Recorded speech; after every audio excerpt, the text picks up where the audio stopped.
বলতে হয় না? হ্যাঁ, ও যারা বিউটি পার্লারে যায় তারা কীর্তনে আসে না।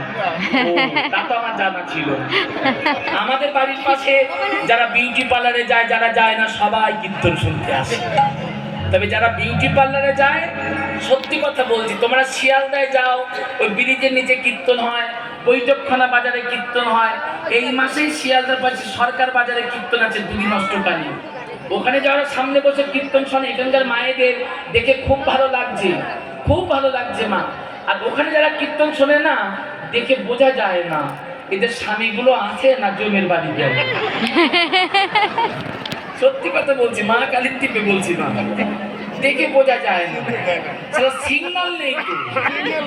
এখানকার মায়ের যেমন স্বামী আছে, সিগন্যাল দেখতে পাচ্ছে, খুব সুন্দর মেল লাইনের স্বামী। হ্যাঁ, এটা মেল লাইন। আবার যখন কীর্তন শেষ হয়ে যায়, ওই শেষে একটু দক্ষিণে দক্ষিণে দেয়। আমার তো বয়স হয়ে গেছে, ভালো দেখতে পাই না, কিন্তু নাতি ছেলে বলি, দেখ তো দাদু, এর কি স্বামী আছে?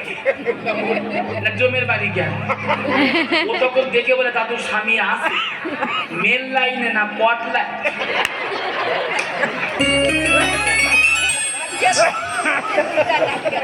মেল লাইন কট লাইন মানে বোঝেন তো?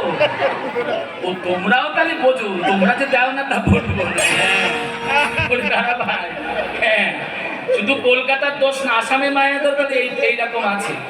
হ্যাঁ, কট লাইন মানে কি? এই সাইড একটুখানি দেয়, আবার চুল দিয়ে চাপা দেয়, যদি আমার একটা খরিদ্দার হয়।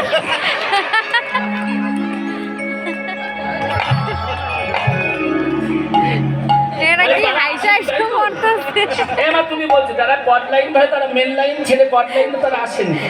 বাবা, তাহলে চলো যাই বৃন্দাবনে। যারা আসেনি যখন আর দরকার নেই, চলো বৃন্দাবনে।